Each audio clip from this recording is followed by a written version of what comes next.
సింగరేణికి రాష్ట్ర ప్రభుత్వం చెల్లించాల్సిన 47,000 కోట్ల రూపాయల బకాయిలు వెంటనే ఇవ్వాలని Singareni calories workers union AITUC అధ్యక్షులు వాసిరెడ్డి సీతారామయ్య, ప్రధాన కార్యదర్శి కొరిమి రాజ్ కుమార్లు డిమాండ్ చేశారు.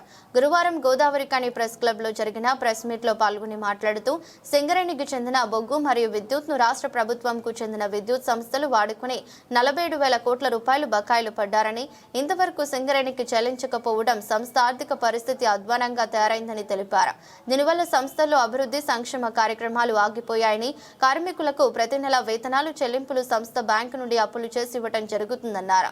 సంస్థలో యంత్రాలు పాతబడి మూలకు పడుతున్నాయని, డబ్బులు లేక కొత్త మిషనరీ కొనుగోలు చేయడం లేదని, దీనివల్ల పాత యంత్రాలతో బొగ్గు ఉత్పత్తి చేయడం వల్ల అనేక ప్రమాదాలు జరిగి ఇబ్బందులకు గురవుతున్నామన్నారు. సంస్థకు కొత్త గన్లు వస్తేనే మనుగడ కొనసాగుతుందని, లేకుంటే సంస్థ భవిష్యత్తులో కొనసాగడం కష్టమని, కొత్త గన్లు ప్రైవేటుకు ఇవ్వకుండా సింగరేణికి ఇచ్చే విధంగా చర్యలు తీసుకోవాలని రాష్ట్ర ప్రభుత్వాన్ని డిమాండ్ చేశారు. అదేవిధంగా ప్రభుత్వం సంస్థకు శాశ్వతమైన C&MDని డైరెక్టర్ ఫైనాన్స్ ను నియమించకపోవడం వల్ల గుర్తింపు సంఘం ఏఐటీయూసీతో యాజమాన్యం అంగీకరించిన డిమాండ్లపై అమలు కోసం సర్క్యులర్ జారీ కాక కార్మికుల సమస్యల పరిష్కారం కావడం లేదని పేర్కొన్నారు. C&MD గారు లేడు పర్మనెంట్గా, అట్లాగే డైరెక్టర్ ఫైనాన్స్ లేరు, ఇవాళ నిర్ణయాలు చేసేటటువంటి వాళ్ళు లేరు.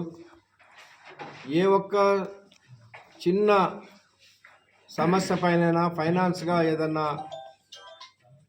సింగరేణి డేకి డబ్బులు ఇవ్వాలన్నా, లేదా సింగరేణి కార్మికులకి ప్రొడక్షన్ తీయడానికి ఈ సంవత్సరం జనవరి, ఫిబ్రవరి నెలల్లో, మార్చి నెలల్లో ప్రొడక్షన్ ఎంకరేజ్గా ఏదో ఇన్సెంటివ్ ఇవ్వాలని నిర్ణయమైందో దానికి కూడా డైరెక్టర్ ఫైనాన్స్ లేక సంతకాలు కాక ఆగిపోవడం అనేది జరిగింది.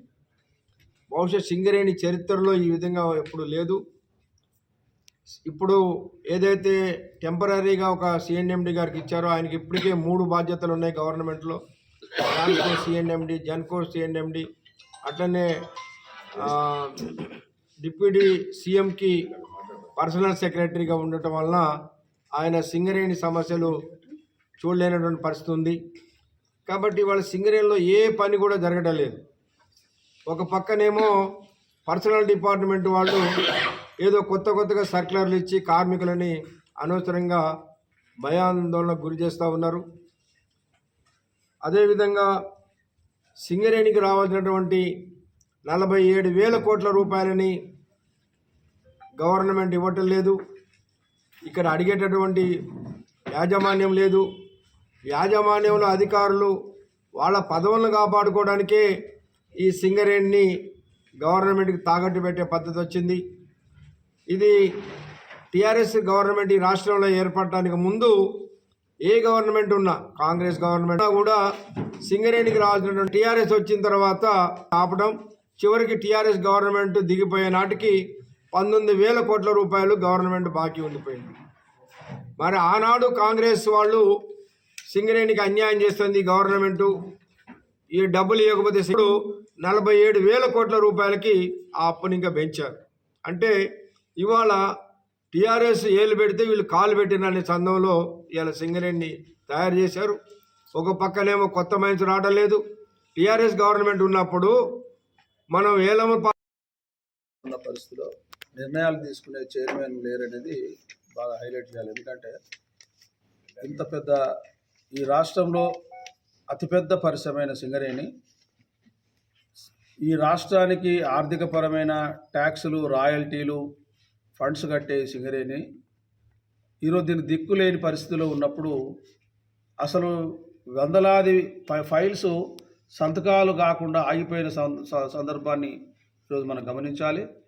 అదేవిధంగా సింపుల్గా చెప్పాలంటే VDA డిసెంబర్ నుంచి అమలు కావాలి. VDA ప్రతి 3 నెలలకు ఒకసారి VDA పెరుగుద్ది. అది సంతకం పెట్టాలంటే డైరెక్టర్ ఫైనాన్స్ అనుమతి కావాలి. ఒకవైపు డైరెక్టర్ ఫైనాన్స్ లేడు, అది కూడా పెండింగ్లో ఉంది. ఇప్పుడు కార్మికులకు సంబంధించి ఈరోజు ప్రొడక్టివిటీ, అటెండెన్స్ పెరగాలని ఈరోజు ఇన్సెంటివ్ పెట్టమని చెప్పినాం. 3 నెలల ఇన్సెంటివ్ జనవరి, ఫిబ్రవరి, మార్చి పెట్టమని చెప్పినాం. కంపెనీ ఒప్పుకున్నది, ఆ ఫైల్ కూడా పెండింగ్ ఉంది.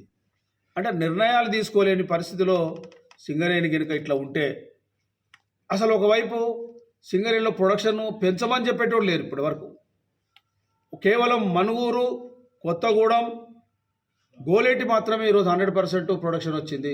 మిగతా అన్ని అండర్గ్రౌండ్ మైన్లు అయితే 50% ఎబోనే ఉన్నాయి.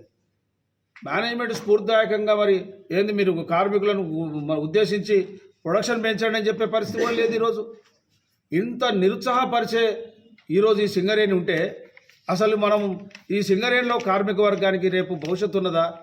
ఇది మనం అర్థం చేసుకోవాలి. కాబట్టి వెంటనే చైర్మన్ పర్మనెంట్గా నిర్ణయం చేయాలి. అది కాంగ్రెస్ పార్టీ ఈరోజు ఈ రాష్ట్రంలో ఇంత పెద్ద మొత్తం మేమే అని చెప్పుకునే ఈ కాంగ్రెస్ పార్టీ ఈరోజు చైర్మన్ వేయకపోవడం అనేది చాలా విచారకరం. అందుకనే ఏఐటీసీ మేము దీన్ని తీవ్రంగా వ్యతిరేకిస్తా ఉన్నాం. ఇంకొక వారం రోజుల్లో కనుక పోస్టింగ్ చేయకపోతే కేవలం సింగరేణిలో పర్మనెంట్ చైర్మన్ చేయాలనే ఒక ఉద్యమం మేము తీసుకుంటామనేది కూడా మీ ద్వారా మేము తెలియజేస్తా ఉన్నాం.